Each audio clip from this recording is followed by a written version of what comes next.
Hello বন্ধুরা, computer হার্ডওয়্যারে আগের দিন যেটা আমরা বলছিলাম, আমরা এখন থেকে কয়েকটা এপিসোড এমনভাবে কোনো একটা টপিক বা একাধিক টপিক একসঙ্গে ক্লাব করে কভার করব, যাতে আমাদের টোটাল হার্ডওয়্যারের যে কোনো প্রবলেম যে কোনো জায়গায় ফেস করতে অসুবিধে না হয়, বা কাস্টমারদের সঙ্গে বা যেখানে যাদের আমরা কম্পিউটার সার্ভিসিং করতে যাব বা কোনো প্রবলেম সলভ করতে যাব, সেখানে গিয়ে আমরা যাতে কোনো অসুবিধে না হয়, টেকনিক্যালি পুরো ব্যাপারটা আমাদের নলেজে থাকে এবং সেই সঙ্গে আমরা প্রবলেম ডায়াগনোসিস করতে আমাদের সুবিধে হয়। আগের দিন যেটা করিয়েছিলাম তা সেই রকমই আজকে একটা টপিক করাবো, how to check computer specification. এখানে how to check computer specification বলতে দুটো জিনিস বোঝায়। এক হচ্ছে একটা কম্পিউটার আছে, কাস্টমার বা যে কেউ বললো যে এই কম্পিউটারে এত র্যাম আছে, এই আছে, ওই আছে, এই প্রসেসর এত 6-7 জেনারেশন প্রসেসর আছে ইত্যাদি বিভিন্ন রকম জিনিস কম্পিউটারের স্পেসিফিকেশানে কেউ বললো।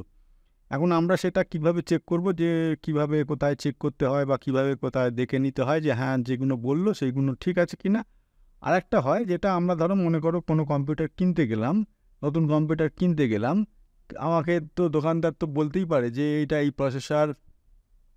প্রসেসরটা নিন, এই প্রসেসর এই জেনারেশান, এটা এই র্যাম এই স্পিড এটা যদি নিন তাহলে ভালো হবে। তাহলে আমরা কী করে বুঝবো যে যেগুলো দিচ্ছে সেটাই ঠিক, বা তারপরে লেটেস্ট আর কিছু নেই? আমাদের মনে করো লেটেস্ট কেনার কোনো ইচ্ছা হলো, কথার কথা বলছি, ইন্টেল i7 12 জেনারেশান কেনার ইচ্ছে হলো, কিন্তু আমাদেরকে দোকান থেকে দিচ্ছে 10 জেনারেশান, এটাই লেটেস্ট, এটাই ভালো। তাহলে আমরা অ্যাকচুয়ালি লস করলাম। আমাদের দরকার ছিল 12 জেনারেশান কেনা আমাদের কাজের জন্য, কিন্তু আমাদের 10 দিয়ে দিল। তাহলে সেখানে স্পেসিফিকেশানটা আমরা কীভাবে কোন কোন হার্ডওয়্যার পার্টসের মধ্যে কোন কোন জিনিসের কোন স্পেসিফিকেশানগুলো দেখবো, কীভাবে দেখবো, সেটাও একটা জানার জিনিস। তো প্রথমে যদি হাউ টু চেক কম্পিউটার স্পেসিফিকেশানে শুরু করি, computer specification tells us about the hardware specification of a computer system. যেটা এক্ষুনি বললাম, কম্পিউটার স্পেসিফিকেশান বলতে সাধারণত আমরা যেটা বুঝি কম্পিউটারের hardware specification. It describes the capabilities, features and components of a computer system. যেটা এই যে স্পেসিফিকেশানটা আমরা জানবো, দেখবো, শিখবো, এই স্পেসিফিকেশানটা অ্যাকচুয়ালি কী হয় না, কম্পিউটারে কত ক্ষমতা সেটা বোঝায়। যেমন ধরো র্যাম, এত জিবি র্যাম আছে, 4 জিবি কোনো একটা কম্পিউটারে 4 জিবি র্যাম আছে, কোনো একটা কম্পিউটারে 8 জিবি। তাহলে ক্যাপাবিলিটিস কার বেশি? যে কম্পিউটারে বা যে সিস্টেমে 8 জিবি র্যাম আছে সেটাই অবশ্যই।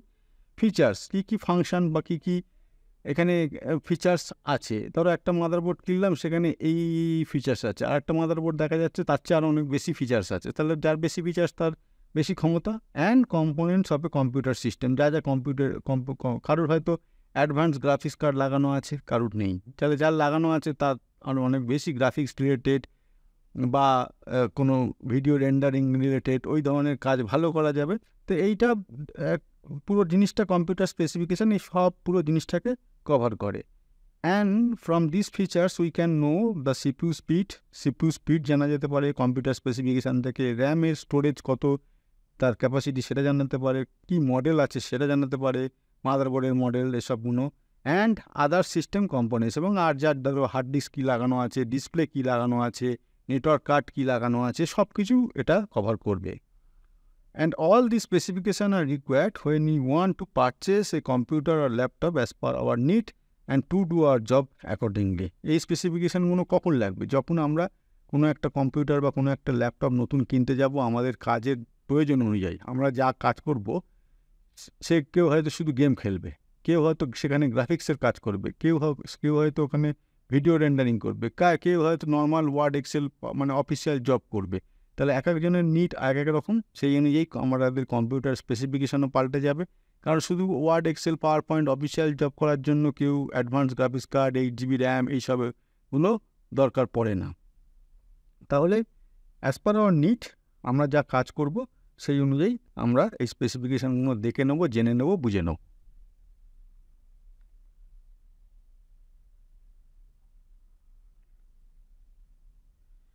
এবারে আসবো how to decide the good computer specification. কেউ বললো, আমার কেউ বন্ধু বললো বা কোনো দোকানদার বললো, যে যার মতো একটা করে সাজেশান দিচ্ছে, এই নে এটা ভালো হবে, এই নে এটা ভালো হবে।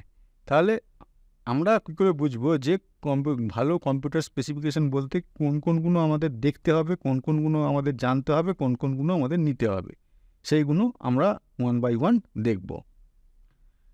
প্রথমে সিপিইউটাকে আমাদের বুঝতে হবে বা জানতে হবে। সিপিইউ মানে প্রসেসর। প্রসেসরটা কি দেখব আমরা প্রসেসরকে কেনার সময় বা নেওয়ার সময় কি দেখব? It is the central processing unit of a computer system known as the brain of a computer system. সিপিইউকে brain of a computer system বলা হয়, অনেকবার আলোচনা করা হয়েছে আমাদের বিভিন্ন ভিডিওতে। A CPU is responsible for processing all operation and providing instruction to the computer. কারণ brain of the computer system বলা হচ্ছে এই কারণে সিপিইউ সব কিছু অপারেশনের জন্য অপারেশনকে চালনা করে, সব কিছু অপারেশনকে এক্সিকিউট করে, ইনস্ট্রাকশন পাঠায়, সব কিছু মানে সব কিছু। So a better or fast CPU will do the processing system fast. তাহলে কি এর থেকে কী প্রমাণিত হলো? যত বেশি ফাস্ট সিপিইউ নেব তত আমাদের যে কাজ সেই কাজটা তত ফাস্ট হবে, তত সুন্দরভাবে হবে, তত তাড়াতাড়ি হবে।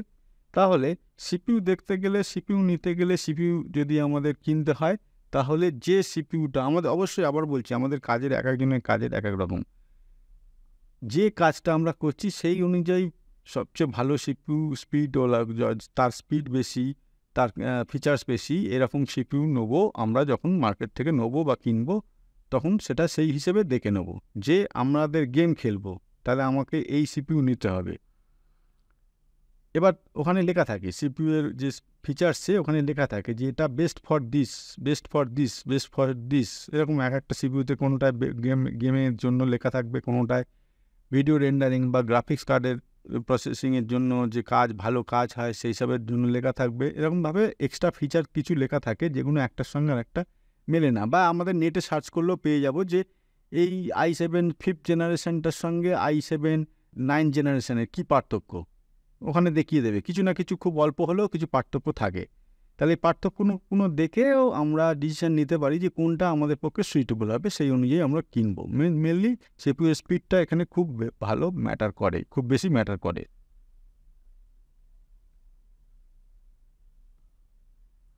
For example, if we compare Intel processor like this way, we can say that the Intel i3 is good, Intel i5 is too good, and Intel i7 is excellent.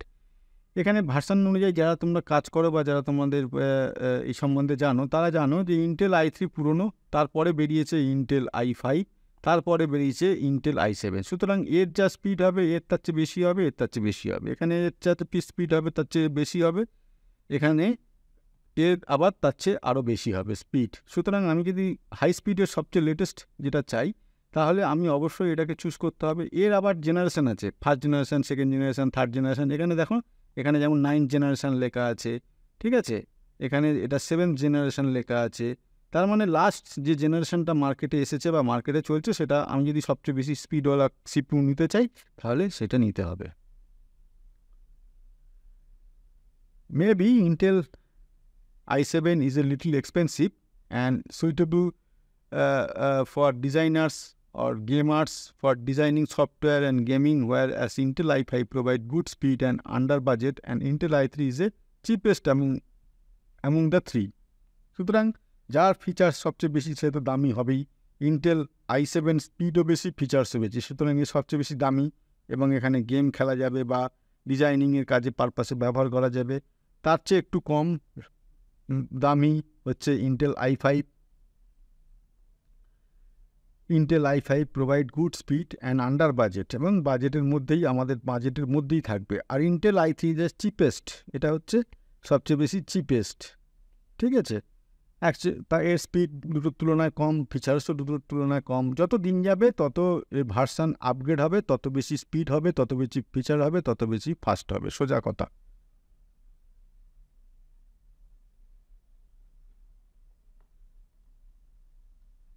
এরপরে আসবো, সিপিইউ হয়ে গেল, এরপরে আসবো কোনটা দেখবো, সিস্টেম স্ক্রিন মানে monitor বা ওই ধরনের যেখানে ডিসপ্লেটা দেখতে পাবো। দ্য রেজলিউশন আর size of a screen can be considered as per our job. আমরা কত সাইজের মনিটরটা নেবো সেটা ডিপেন্ড করবে আমরা কি কাজ করব। আমাদের যদি মনে করো গ্রাফিক্সের কাজ করার থাকে, তাহলে অবশ্যই বড় স্ক্রিন নেয়। গ্রাফিক্স যারা কাজ করে তারা বড় স্ক্রিন নেয়, কারণ স্ক্রিনটা বড় দেখতে হয়। কিন্তু নরমালি যারা অফিসে কাজ করে, অফিসিয়াল কাজ করে বা বাড়িতে কাজ করে তারা সাধারণত 18 ইঞ্চ কি 19 ইঞ্চ নিলে হয়ে যায়। হ্যাঁ, তার আর 13 ইঞ্চ আরও অনেক ছোট, সেগুলো সাধারণত যে ল্যাপটপগুলো আমরা ইউজ করি, ক্যারি করে বিভিন্ন জায়গায় আমরা খুব আমাদের ট্রাভেল করতে হয়, সেইখানে ল্যাপটপগুলো নিয়ে একটা ছোটো স্ক্রিনের ল্যাপটপ নিই, যাতে বসে যেখানে হোক, ট্রেনে স্টেশনে হোক, এয়ারপোর্টে হোক, যেখানে খুব বসে আমরা কাজ করে নিতে পারি, বা মেল পাঠানোর থাকলে বা ওই সব কাজগুলো করে নিতে পারি। সুতরাং ছোটো স্ক্রিনটা খুব কম চলে, যেগুলো ল্যাপটপের ক্ষেত্রে বেশি চলে, কারণ ওগুলো পোর্টেবল, ক্যারি করা খুব সোজা। বাকি যদি ডেস্কটপের ক্ষেত্রে 18 ইঞ্চ স্ট্যান্ডার্ড, আর তার উপরে যে যারা গ্রাফিক্সের কাজ করে, গেম খেলে বা ওই ধরনের জিনিস যে করে, তাহলে সেখানে আরও বিগার সাইজের সেগুলো তারা নেয়। এবং অবশ্যই যত এখানে লেটেস্ট হবে, যত বেশি স্ক্রিন বেশি হবে, তত রেজলিউশনটাও তার তত বেশি হবে। যত বেশি রেজলিউশন বাড়বে, তার পিকচার কোয়ালিটি তত ভালো হবে। সুতরাং এগুলো কেনার সময় আমাদের কাজের চাহিদা অনুযায়ী এটা দেখে নিতে হবে যে এটা আমরা কোন স্ক্রিনটা আমাদের কাজের জন্য ফিট হবে। যে যা বললো, বন্ধু একরকম বললো, দোকানদার একরকম বললো, ও একরকম বললো, না, আমাদের কাজের জন্য কোনটা সুইটেবল হবে সেটাই আমরা নেবো, এবং সেটা স্পেসিফিকেশানগুলো নেওয়ার আগে দেখে নেবো, ডিসপ্লে স্পেসিফিকেশান। তারপর আর একটা আছে এলইডি না এলসিডি না টিএফটি, সেটাও একটা দেখার ব্যাপার আছে, বাজেটের ব্যাপার আছে, সব কিছু মিলিয়ে মিশিয়ে আমাদের একটা ডিসিশান নিতে হবে।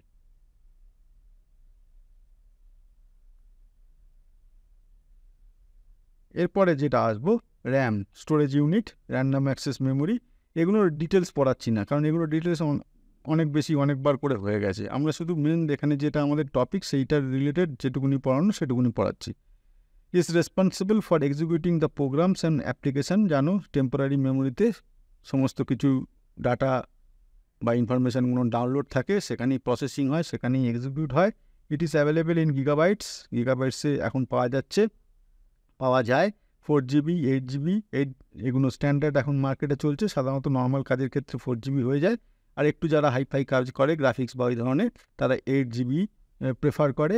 Although 16GB and 32GB RAM system are also available, such huge RAM system are required for high-end machine. High-end মেশিনের ক্ষেত্রে অনেকে 16GB বা 32GB র্যামও ইউজ করে, ঠিক আছে, যেখানে খুব লাইভ কিছু চলে, লাইভ ডাটা এক্সিকিউট হয়। লাইভ ডাটা মানে মনে করো কোনো ভিডিও স্ট্রিমিং হচ্ছে, কোনো লাইভ ভিডিও স্ট্রিমিং হয়, বা কোনো খেলা লাইভ স্ট্রিমিং হয়, বা শেয়ার মার্কেটের ডেলি যে বাজারটা চলে, যখন শেয়ার মার্কেট চলে, তার যে স্ক্রিনটা যখন লাইভ থাকে, সেই সময় ওই সব মেশিনের ক্ষেত্রে সেখানে এই 16GB বা 32GB র্যাম ইউজ হয়। না হলে নর্মালি বাড়ির ক্ষেত্রে বা অফিসের ক্ষেত্রে 4GBতে হয়ে যায়, আর না হলে খুব বিয়ে হলে সেটা 8GB লাগানো হয়।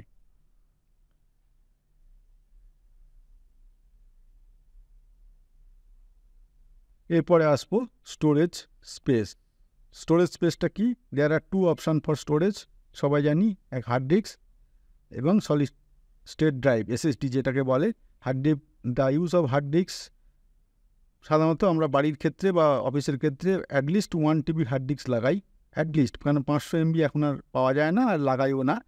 Has becoming old day by day because it is a slower process compared with SSD।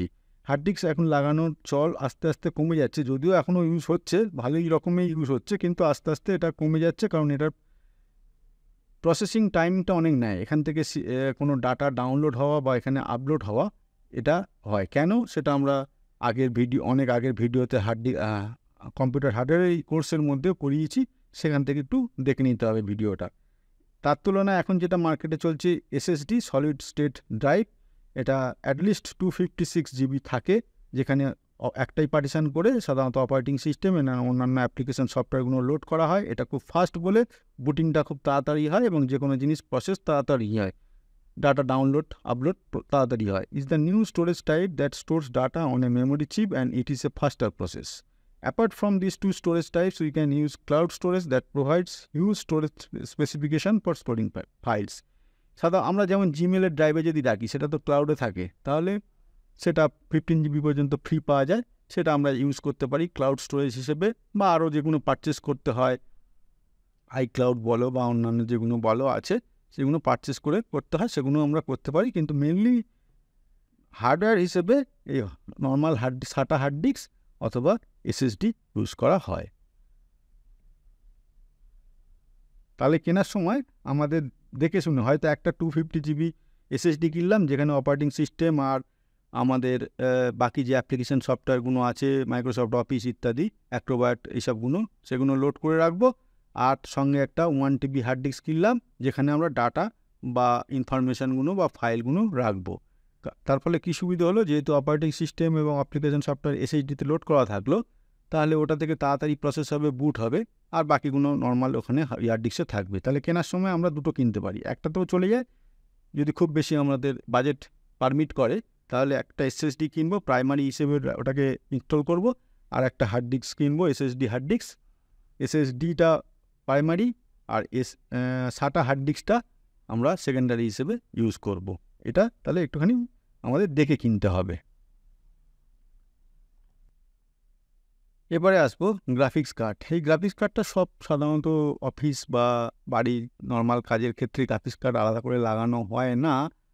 সাধারণত এগুলো হাই এন্ড ভিডিও রেন্ডারিংয়ের ক্ষেত্রে বা গেম খেলার ক্ষেত্রে বা গ্রাফিক্সের কাজ করলে আলাদা করে এখানে গ্রাফিক্স কার্ড লাগায় সাধারণত। If the system is for home আর normal office work then the provided graphics card is enough, মানে যেটা দেওয়া থাকে মাদারবোর্ডের সঙ্গে সেটাই enough. But if it will be used for a gamer or image editor or graphics designer, then for such purpose should have an additional graphics card which is known as advanced graphics card. এই যে এটা এখানে একটা advance graphics কার্ডের ছবি দিয়েছি, এটা আলাদা করে লাগাতে হয়। তখন HDMI বা VGA দিয়ে এই পোর্টগুলোতে মনিটরের কানেকশানটা এখান থেকে হয়, তখন আর ডাইরেক্ট মাদারবোর্ড থেকে হয় না। তো এটাও আমাদের নিডের ওপর ডিপেন্ড করে। আমাদের আমরা যা কাজ করব তার জন্য এই অ্যাডভান্স গ্রাফিক্স কার্ড, কারণ আমরা কী ধরনের কাজ করব তার উপর সম্পূর্ণভাবে ডিপেন্ড করে আমরা মার্কেট থেকে এটা কিনবো। মানে এটা কিনবো না নর্মাল মাদারবোর্ডের সঙ্গে যে গ্রাফিক্স পার্টটা আছে সেটা দিয়ে হয়ে যাবে, সেটা ডিসিশান নেবো এবং সেই অনুযায়ী আমরা কিনবো। এরপরে আসছে পাওয়ার সাপ্লাই ইউনিট। সব কিছুতে তো একটা পাওয়ার লাগবেই, পাওয়ার ছাড়া হবে না। সুতরাং বুঝতেই পারছো পাওয়ার সাপ্লাই ইউনিট একটা লাগবে। Power supply unit should be good with high quality and branded which gives efficiency more than 80%, only waste less than 20% of the total energy output. যে কোনো একটা এনার্জি আউটপুট হয়, এটা বিজ্ঞানের সায়েন্সের ব্যাপার, যে কিছুটা ওয়েস্ট হয় কিছুটা কাজে লাগে। এবার সেটা যদি কম দামি SMPS কিনি, সেটার ওয়েস্টেজের পরিমাণটা বেশি হয়, ইউজটা কম হয়। বা ধরো আমরা যে বাড়িতে ফ্যান লাগাই, একটা দামি কোম্পানির ফ্যান লাগলে সেখানে কারেন্ট যে ইলেকট্রিসিটিটা ইউজ হচ্ছে সেটার বেশি, সেটা ইউজ হবে, ওয়েস্টেজটা কম হবে। কিন্তু একটা যদি নন ব্র্যান্ডেড এমনি লোকাল কোম্পানির ফ্যান কিনি, সেখানে দেখা যাবে পাওয়ারটা কনজামশানটা বেশি হচ্ছে, অথচ সেই অনুযায়ী পাখাটার ফ্যানটা ঘুরছে না বা সেই অনুযায়ী পারফরমেন্স নেই। এখানেও ঠিক তেমনি, এটা ব্র্যান্ডেড কোয়ালিটি পাওয়ার সাপ্লাই ইউনিট কিনলে সেখানে কি হয়, 80% আমরা সেখান থেকে পাওয়ারটা পাই যেটা কাজে লাগাতে পারে, আর 20% এটা ওয়েস্টেজ হয়। Otherwise it will produce unstable power or overheat the device, all such issues may decline the life time of the system. আর একটা কী হয়, যেটা আনব্র্যান্ডেড যদি আমরা কিনি, লোকাল কিনি, কি হয়, এটার পাওয়ারটা যেটা আউটপুট হচ্ছে সেটা আনস্টেবল হয়। এখানে খুব স্টেবিলিটি দরকার হয়, নাহলে এক একটা পার্টস এক এক রকমের আচরণ করতে শুরু করে দেবে। সুতরাং স্টেবিলিটিটা এখানে মাস্ট, খুব এখানে ইম্পর্টেন্ট। ডিভাইসটাকে ওভারহিট করে দেয় বা সেখান থেকে যে সাপ্লাইটা দিচ্ছে যে পার্টসে সেটাকে বেশি হিট করে দেয়, হিট হয়ে যায়। এই ধরনের বিভিন্ন জিনিস থাকে যেখানে এই আনব্র্যান্ডেড পাওয়ার সাপ্লাই ইউনিট কিনলে আমাদের প্রবলেম ফেস করতে হতে পারে। তার ফলে কী হবে, কম্পোনেন্টসের SMPSটার তো বটেই, সেটা SMPS থেকে যেখানে পাওয়ার সাপ্লাইটা যাচ্ছে তাদেরও লাইফ সাইকেলটা কমতে থাকে বা কমে যায়। It should be heavy weight power supply units that include better capacitor, larger cooling fans, heat sinks and efficient enough to provide stable power stream to all other components of the system. এই capacitor, fan, heat sink এগুলো ভেতরের ব্যাপার। এগুলো যদি বাইরে থেকে দেখে বোঝা যায় যে এই পার্টসগুলো, ইলেকট্রনিক্স পার্টগুলো খুব ভালো দিয়েছে, তাহলে তো ভালোই হয়। সব SMPSে বোঝা যায় না, কিছু কয়েকটা ক্ষেত্র ছাড়া, যে বাইরে থেকেই বোঝা যায় যে হ্যাঁ হিটসিংটা ভালো, এর ফ্যানটা বেশ বড় দিয়েছে, কুলিং ফ্যান বড় দিলে কী হবে, কুলিং সিস্টেম ভালো হবে ইত্যাদি ইত্যাদি। তার ফলে কী হবে, এসএমপিগুলো এই ধরনের কেনার সময় এই ধরনের জিনিসগুলো আমরা দেখে যতটা সম্ভব আমরা দেখে কিনবো, তাতে আমাদেরই লাভ, সিস্টেমটা ভালো চলবে। The power outputs for desktop must be between 200 watts to 1800 watts. এই 200 watts এটা নর্মাল যেগুলো ডেস্কটপ আছে সেখানে লাগে, আর ম্যাক্সিমাম যেগুলো লাগে যেখানে হচ্ছে গেম খেলা হবে, যেখানে ভিডিওগ্রাফি নিয়ে কাজ হবে, গ্রাফিক্সের কাজ হবে, এইসব ক্ষেত্রে এখানে হাই এন্ড ডেস্কটপগুলোতে এই 1800 ওয়াট পর্যন্ত উঠে যায়, এসএমপিএস লাগাতে হয়। তো আবার বলছি, এটাও একই জিনিস, আমরা কী ধরনের কম্পিউটার ব্যবহার করব, কি কাজে লাগাবো তার উপর ডিপেন্ড করে আমরা পাওয়ার সাপ্লাইটা কিনবো। দুমদাম নর্মাল কাজে, বাড়ির কাজে একটা খুব ভালো পাওয়ার সাপ্লাই নিয়ে নিলাম, কোনো লাভ হয় না, পয়সাটাও ওয়েস্টেজ হয়ে গেল। আবার আনব্র্যান্ডেড নিলাম, সেটাও ঠিক নয়। সুতরাং এটা পরিস্থিতি অনুযায়ী দেখে আমরা কিনবো। আচ্ছা, এবার আসবো, এটা তো আমাদের তো কেনাকাটা হলো। মনে করো এবার একটা রেডিমেড কম্পিউটার আমরা পেলাম, যেটা থেকে আমাদের দেখে নিতে হবে যে স্পেসিফিকেশানগুলো এই যে মার্কেট থেকে কিনলাম বা কেউ বলে দিয়েছে যে এই স্পেসিফিকেশানের কম্পিউটারটা আছে, সেগুলো দেখবো কীভাবে বা সেগুলো চেক করব কোথায় যে হ্যাঁ সত্যি সেটা আছে কিনা। আমাদের যে টাস্ক বার আছে, উইন্ডোজ কি বটমের পাশে সাদা যে অংশটা, এখানে টাস্ক বারে আমরা লিখব ডিভাইস ম্যানেজার। ঠিক আছে, ডিভাইস ম্যানেজার ওখানে সঙ্গে সঙ্গে দেখিয়ে দেবে। ওখানে ক্লিক করলে, বা আগে না, তার আগে বলে নিই, আগে ওই উইন্ডোজ কিতে রাইট ক্লিক করব। উইন্ডোজ যে কিটা আছে একদম বাঁদিকের কর্নারে এরকম জায়গায়, এখানে আমরা রাইট ক্লিক করব। ঠিক আছে, রাইট ক্লিক করলে এই স্ক্রিনটা খুলে যাবে। এই স্ক্রিনটা খুলে গেলে এখানে দেখো দুটো জিনিস একটু বড় করে দেখায় ছবিটা, একটা সিস্টেম সম্বন্ধে দেখাচ্ছে, একটা ডিভাইস ম্যানেজারের সম্বন্ধে দেখাচ্ছে। ঠিক আছে, সিস্টেম, ডিভাইস ম্যানেজার, এ দুটো মাথায় রাখবো, এ দুটোর ওপরই আমরা সব কিছু কাজ করব। ঠিক আছে, তাহলে প্রথমে দেখা যাক, either click on device manager or system, যে কোনো একটাতে ক্লিক করতে পারি, depending on which specification we want to see. কোন স্পেসিফিকেশানগুলো আমরা দেখতে চাইছি তার উপর ডিপেন্ড করে আমরা ডিভাইস ম্যানেজারও ক্লিক করতে পারি, আবার সিস্টেমেও ক্লিক করতে পারি। The device manager will tell us about the graphics card. তাহলে ডিভাইস ম্যানেজারে যদি ক্লিক করি এবং সেখানে যে উইন্ডোটা খুলবে সেখান থেকে আমরা কি পাবো, গ্রাফিক্স কার্ড সম্বন্ধে পাবো, টাইপ অফ প্রসেসরের সম্বন্ধে পাবো, ইট স্পিড পাবো, প্রসেসরের স্পিড এবং আদার স্পেসিফিকেশান, এইগুলো ডিভাইস ম্যানেজার থেকে পাবো। আর যদি সিস্টেমে ক্লিক করি, সেখান থেকে কি পাবো, লাইনটা বেঁকে গেল, about RAM, OS, it's version, Windows specification, manufacturer details এবং আদার স্পেসিফিকেশান। সুতরাং স্পেসিফিকেশান বুঝতেই পারছো, দুটো সম্পূর্ণ আলাদা আলাদা ফিচার্স। ডিভাইস ম্যানেজার, সিস্টেম, যেটা আমাদের দরকার সেই অনুযায়ী সেখানে ক্লিক করে ঢুকতে হবে। যদি সিস্টেম দরকার সিস্টেমে ঢুকবো, যদি ডিভাইস ম্যানেজারে লাগে ডিভাইস ম্যানেজারে ঢুকবো। ঢুকলে ডিভাইস ম্যানেজার থেকে এইগুলো পাবো, আর সিস্টেমে ঢুকলে এইগুলো পাবো।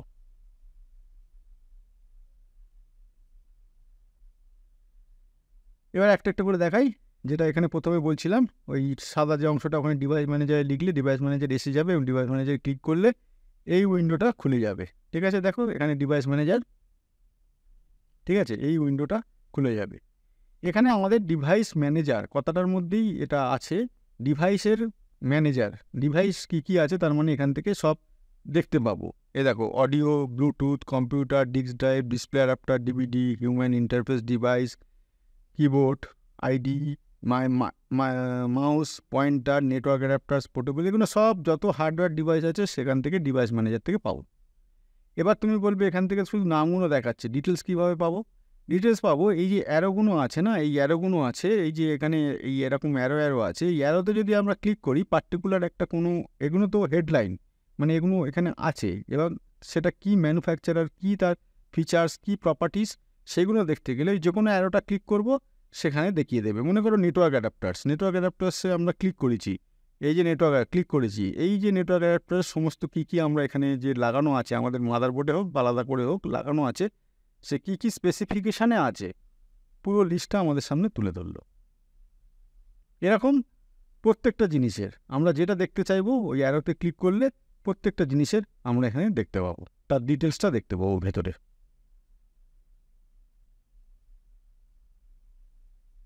After clicking on the system the following specification will be visible. যদি এবার এটা ডিভাইস ম্যানেজারে হয়ে গেল, ঠিক আছে, এটা ডিভাইস ম্যানেজারে হয়ে গেল।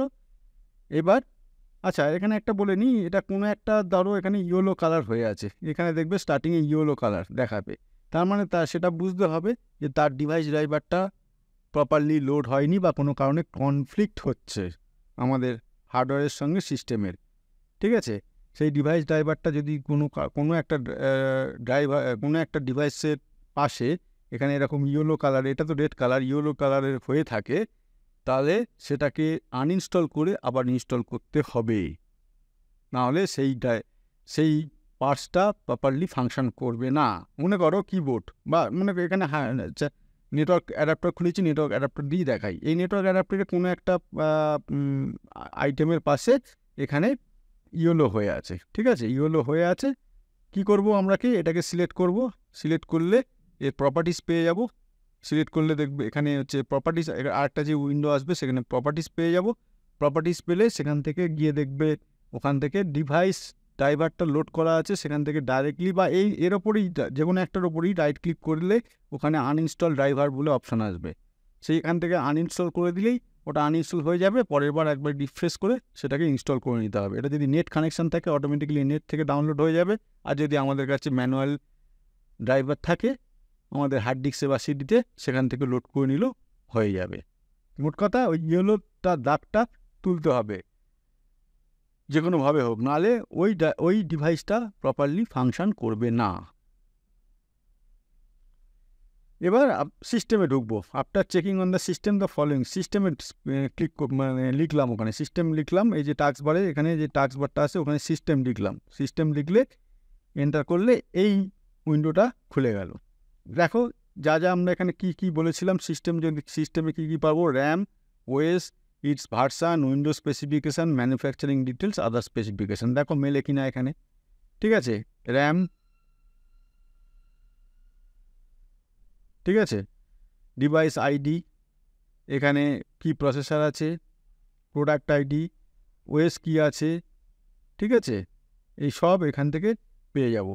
অ্যাডিশান, ভার্সান, ইনস্টল কবে হয়েছে, ওএস বিল্ড, এই সব ডিটেলসগুলো এখান থেকে পেয়ে যাব। তার মানে মিলে গেল। সিস্টেমে ঢুকলে কি পাবো,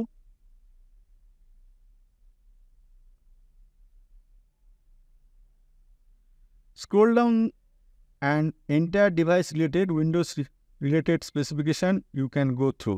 এখানে আরও আছে নিচে, এই নিচের দিকে আরও আছে, আরও স্পেসিফিকেশান, আরও অনেক কিছু দেখাবে। আমরা যদি স্ক্রিনটা ওখানে কেটে গেছে, স্ক্রিনশট নিয়েছি তো, আরও যদি নিচে যাও আরও এখানে বিভিন্ন অপশান এখান থেকে পাবো।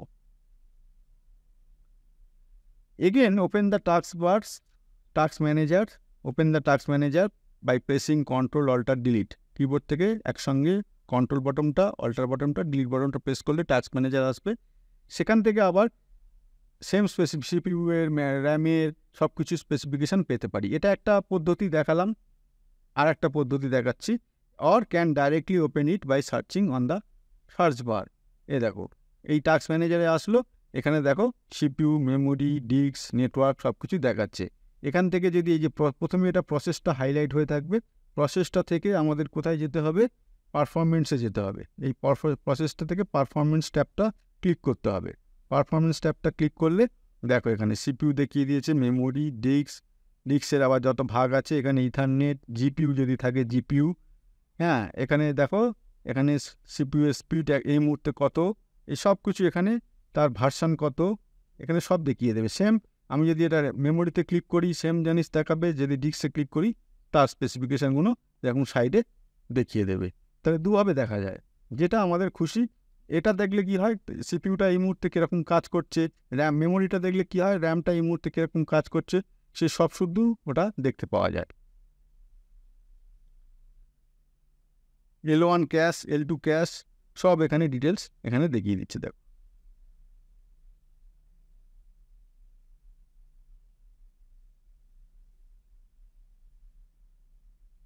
To check the graphics processing unit, open the device manager and as discussed above. আবার যদি গ্রাফিক্স প্রসেসিং ইউনিট যদি চেক করতে চাই, ডিভাইস ম্যানেজারটা ওপেন করে সেখানে ডিসপ্লে অপশানে যেতে হবে। Click on display adapters, when which you can see the type of GPU your system have as shown below. এই যে ডিসপ্লে, এই যে ডিসপ্লে অ্যাডাপ্টার, সেই ডিভাইস ম্যানেজার খুলে ডিসপ্লে অ্যাডাপ্টারে যদি এখানে ক্লিক করি, আমাদের এখানে কি ধরনের গ্রাফিক্স লাগানো আছে ইনবিল্ট মাদারবোর্ডে সেইটাকে দেখিয়ে দেবে। এর ভার্সানটা সব কিছু ফিচার্স সেখানে দেখিয়ে দেবে। এবার এটা সিলেক্ট করে যদি আমি প্রপার্টিসে যাই, এর সব কিছু আরও ডিটেলসে এখানে দেখিয়ে দেবে। এই সিলেক্ট করলাম ইন্টেল গ্রাফিক্স 605, দেখতেই পাচ্ছ এর লোকেশান কোথায় আছে, ম্যানুফ্যাকচারার কে, ডিভাইস টাইপ, সব কিছু এখানে দেখিয়ে দিল। ডিভাইস ইজ ওয়ার্কিং প্রপারলি, সব দেখিয়ে দেবে।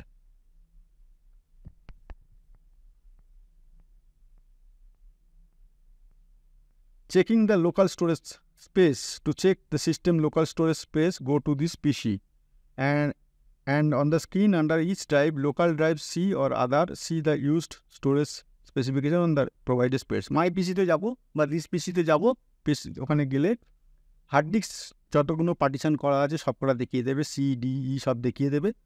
মনে করো আমরা সিতে দেখতে চাই, সি এর ওপর রাইট ক্লিক করব, করে এই সি এর ওপর রাইট ক্লিক করব মাউস দিয়ে, ওখান দিয়ে প্রপার্টিস সিলেক্ট করব। এখান থেকে প্রথমেই একটা প্রাইমারি দেখাচ্ছে, দেখো 173 GB ফ্রি অফ 292 GB। যদি ওটা ওরকমভাবে করি আরও ডিটেলসে দেখিয়ে দেবে, দেখালে ওখান থেকে আমরা হার্ড ডিস্ক বা স্টোরেজের স্পেসিফিকেশানগুলো বা ডিটেলসগুলো পেয়ে যাও।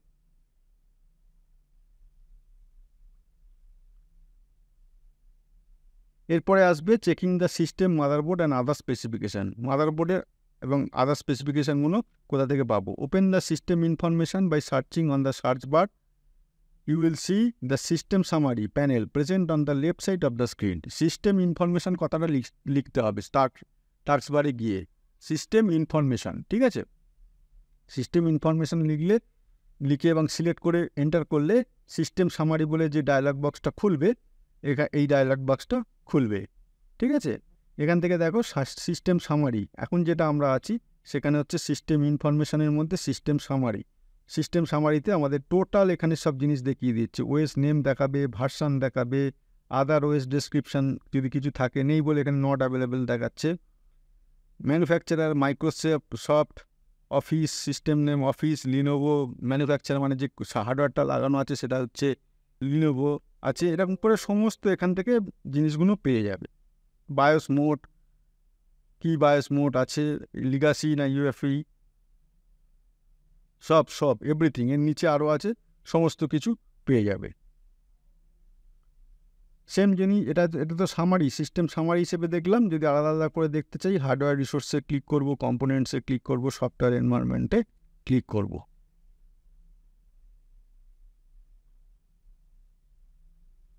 এই দেখো আমরা এইখানে যদি ক্লিক করি, এই যে যোগ চিহ্নগুলো আছে, এই যোগ চিহ্নগুলোতে যদি ক্লিক করি, এক একটা করে স্ক্রিন এখানে খুলে যাবে। একটা স্ক্রিনে সব দেখানো সম্ভব নয়, এই জন্য আমি আলাদা আলাদা করে দেখিয়েছি। এরকম এখানে মাইনাস হয়ে গেছে, এখন আর যোগ নেই, এগুলো সব মাইনাস হয়ে গেছে। এটা হার্ডওয়্যার রিসোর্সটা সব খুলে গেছে, কম্পোনেন্টসটা সব খুলে গেছে। সফটওয়্যার এনভায়রনমেন্টটা এখনও খোলেনি, এই যে সফটওয়্যার এনভায়রনমেন্টে ক্লিক করলাম, এখানে সব খুলে গেছে। তাহলে এখান থেকে আমরা সমস্ত কিছু, তাহলে যে কোনো স্পেসিফিকেশান যে কোনোভাবে আমরা যে যা বুঝিয়ে দিলেও সেরকমভাবে আমরা বুঝে গেলাম, ব্যাপারটা তো নয়। আমরা দোকানে কিনতে গেলে বা কোনো জায়গায় কাজ করতে গেলে সেখানে যা বলবে, যা স্পেসিফিকেশান বলবে, এই আছে ওই আছে সে আছে, আমরা নিজেরাই চেক করে নিতে পারবো। আর নিজেদের কেনার সময় তো এগুলো অবশ্যই জানা দরকার, শেখা দরকার, না হলে আমরা ঠকে যাব। একরকম দোকানদার বুঝিয়ে দেবে, আমরা একরকম কিনে নিয়ে চলে আসব। সুতরাং স্পেসিফিকেশান রিলেটেড যদি কিছু আমাদের জানতে, বুঝতে, শিখতে হয়, এই ভিডিওটা তোমরা নিশ্চয়ই ভালো করে দেখবে, বুঝবে, শিখবে, জানবে। এরকমই কম্পিউটার হার্ডওয়্যারের ওপর আবার একটা নতুন টপিক নিয়ে, যেটা প্রায় পুরোটাই কভার করবে কম্পিউটার হার্ডওয়্যারে নিয়ে, তোমাদের সামনে আগামী ভিডিওতে এসে হাজির হচ্ছে। আজকে এই পর্যন্ত বন্ধুরা, থ্যাংক ইউ।